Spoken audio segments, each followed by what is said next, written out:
Welcome back, everyone, to a brand new Mandalorian review here on Max Talk. We say we're talking about season 3, episode 7 of The Mandalorian, the penultimate episode of the 3rd season of The Mandalorian. So if you're new to the channel, please subscribe, ring the bell. I do other movie reviews, TV show reviews like this, box office breakdown shows, which I know I missed this week. I'll be back next week and for the remaining Mondays for the rest of the year, as well as other movie rankings. So please subscribe, ring the bell if you're new to the channel. Also, comment down what are your thoughts on this episode of The Mandalorian? Did this win you over with this season? Or are you still kind of mixed bag on the season? Let me know your thoughts in the comment section. And also, please like the video, guys. The thumbs up button down below really helps support this channel. If you're not familiar, those really help the algorithm out, so more people will be recommended towards this video. So even if you're just checking out, just please hit that like button. That really helps support the channel. So as we're on our way, by the way, to 150 subscribers. So let's get to 6 more here to get to 150. So overall, again, as I said, I've been very frustrated with this season. I think it's been a really rough season of The Mandalorian, especially when you compare it to the greatness, I think, of the first 2 seasons. And I think everyone was on board with how just not good of an episode last week was. And I want to bring up a little story here. I had a great, if you look in the comment section of that video, a great back and forth of someone that I think is what we need more in Star Wars. Me and this person completely disagreed on last week's episode. We had a good back and forth, like 4 or 5 messages each way in the comment section. And we came out saying we both agree, we might disagree with each other, but we value each other's opinion. And I really liked having that back and forth because I think in Star Wars, especially that fan base, it has been very heated really since Last Jedi all the way back in 2017. And I feel like it's just been such a toxic fan base. And I do really like that we had that back and forth. We both still didn't agree with one another, but still found that agreement that, one person really liked the episode, the other person didn't. And that's okay. Everything is subjective. So if in the comment section down below, I'd love to have that conversation with you as well. So overall, I think this is the best episode of the season so far. Now it still brings up a lot of frustrations with me on, I think this is the perfect episode for a penultimate episode, but I think this episode could have been special if it had that great setup leading you into this. As I said last week, I just wasn't a big fan of Bo easily in a span of 10 minutes of screen time, winning over the armorer, winning over her clan, and then going back to her old lackeys and winning over that clan in a span of like 5 to 10 minutes of screen time. There just wasn't enough time. And I think a lot of the episodes this season have just been way too rushed. And I think this episode had the benefit, of course, of being 52 minutes long. It was co-written this time, not just by Favreau, but by Filoni as well, directed by Family U. And I think this show had a benefit of just sitting down with the characters, not having to jump to plot point to plot point, to cameo to cameo. It just sat within its episode. And I really respected that in this episode. It just brings up more frustrations on what the hell we've been doing for the past couple of weeks on this show, especially last week, where if we had spent a whole episode with Bo trying to regain the trust of her group, that would work. But because it was kind of a snap of the finger, those people trust her again, it really didn't come all the way through. So this episode, the big part of this episode is that it reintroduces, of course, Moth Gideon, the villain of this entire series so far, played by the greatness of Giancarlo Esposito, who once again dominates and has, I think, the 2 best scenes, maybe the whole season so far. We kick off with his character having that conversation with Elia Kane as she is on Coruscant, basically saying that Bo is kind of starting to reunite the people and they're going to retake Mandalore, and Moth's kind of like laughing it off. He goes off to this big meeting where obviously the main person, guy with the white beard, he's basically like, Thrawn is incoming. He is coming back to take over things. And Moth's like, where is he? And he says his return is secret. And this is where and I think this is a really good part of the episode, which is that Moth and Thrawn are clearly not on the same page. I think a lot of people assume that Moth could have been, Gideon could have been working for Thrawn. But that's clearly not the case, because I think this is a whole thing about a battle for powers. Right as he knows that Thrawn's not there, Gideon realized that this is his chance to seize power. So he's basically like, if Thrawn's not here, we need someone to lead us. And then they go into this thing with Hux's father in this episode, Brian Gleason, who's actually Donnell Gleason's brother, the person who played Hux in the sequel trilogy. So Hux's brother is the one kind of questioning Gideon. They bring up a project, and of course I'm forgetting it right now. But it's obviously a project alluding to the cloning for Palpatine, as this show is clearly setting up really to make up what this sequel trilogy kind of missed from a story point of view. So Project Necromancer, which is clearly alluding to cloning, with especially for Palpatine. As Gideon walked by, he saw those tanks that looks like clones. And they're basically like, you need these 3 guards, the Praetorian guards from Return of the Jedi and Last Jedi. And he's like, all these people are taking over Mandalore. We need to keep Mandalore to us.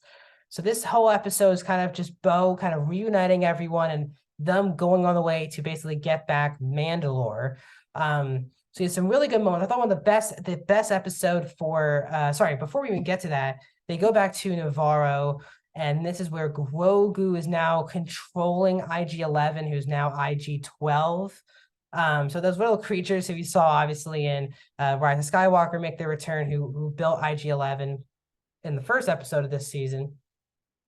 And, Griff is basically like, this is it. And Grogu puts himself in, and Mando's like, this is too much for a kid. And then, Grogu hits the button saying, no. So he understands English.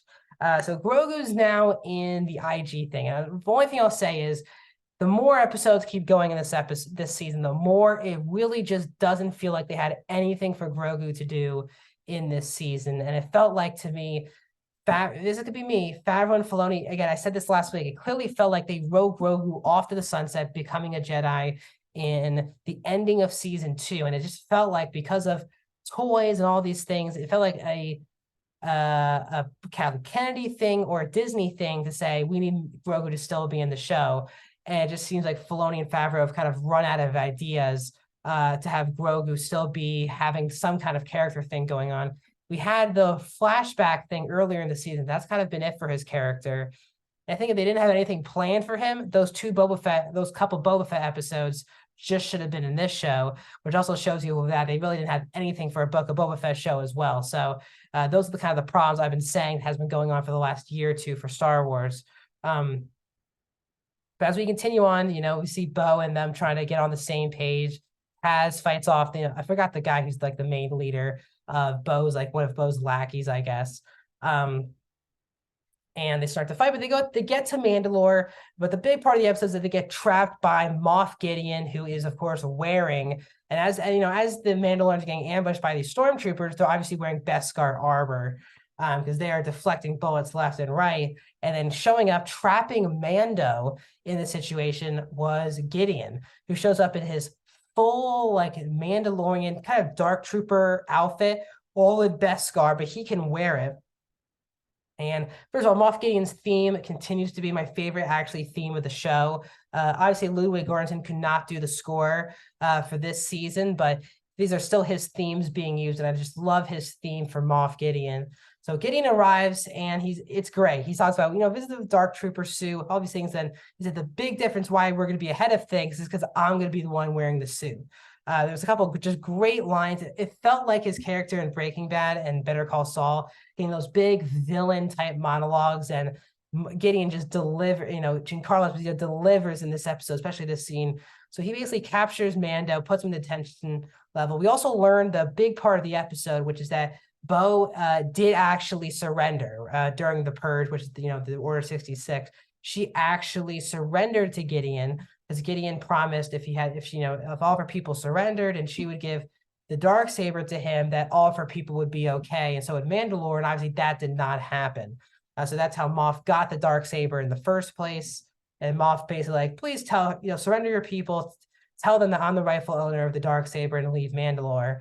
As he says, we're going to have to finish the purge today, because they have the bombers ready to go. So Mando gets captured, and they break through, and this is where, it's an escape plan from the Mandalorians, and Paz Vizsla, as you see behind me, sacrifices himself. Now, honestly, when Bo cut that way to get out with the Darksaber, I was like, Paz is definitely not fitting through that. I was like, Paz is definitely going to sacrifice himself. I like that his gun overheated. And so Paz dies to end this episode. So obviously it's going to be all about getting back Mando. The question is, I don't think we see Thrawn next week. If we do, it would be in a post-credit scene. I think if you use Thrawn in Mandalorian, I think one of the coolest things you could do is actually have Thrawn kill Gideon. Now, they obviously showed Thrawn back at Star Wars Celebration this past week from behind, not in the face, with Lars Mikkelsen confirming to return as Thrawn from Rebels into the Ahsoka show. I'm wondering if the next week will be a mixture of a Mando really season finale and a setup kind of thing. As we kind of also learned at Star Wars Celebration that Filoni will be directing a live action movie, which will be a culmination of kind of the Mandoverse movies, kind of the culmination of all the storylines from The Mandalorian, Book of Boba Fett, and Ahsoka. So I don't know. They did not announce another season of The Mandalorian at Celebration, if I'm not mistaken. So we shall see what the show continues. But we only have one more episode to go. Also, I want to say one of my favorite scenes of the episode is my favorite Din Djarin moment of the season, which is that, Bo kind of seemed down on connecting all these groups together. And Mando kind of speaks up, in a one-on-one conversation and calls her Lady Kryze, which I think was really important for him to do. And I thought, again, a lot of people are complaining, and it's the right complaint, but the wrong reasoning. Mando does not have to be the main focus, the main character of the show. I know it's called The Mandalorian, but I was all on board Bo kind of not taking over the show, but still kind of having the lead storyline going on. The problem is that Mando is not just sidelined from a character point of view, but he has no arc at all this season. I think that's kind of been the biggest problem with this season, is that this is a great episode. Mando had good moments in it. It didn't feel like it was his show or Bo's show. I feel like it was both their shows. And I feel like throughout this season, Mando's kind of just been there. I think this show, if they want to keep going, Mando doesn't need to be like the center focus, but he does need an arc that's going on that actually makes sense and adds to the show. So overall, I still think this is the best episode of season 3. I think this is exactly why we all kind of love The Mandalorian with these type of episodes, especially a penultimate episode. Obviously, this could have been one of the best episodes of the season if the setup to get to this point was much better, but it sadly was not. So those are my thoughts on this new episode of The Mandalorian. I'll be back here next Wednesday, giving you guys my breakdown of the season 3 finale of The Mandalorian. Crazy that we're already done both Bad Batch and The Mandalorian, but I have more reviews coming. This coming Friday, I'll get my review of Renfield, the new movie. Then back on Monday. Sorry, I did miss a week of box office breakdown. We'll be back on Monday with another box office breakdown. Then back here on Wednesday with a new Mando review. I'll see you guys soon.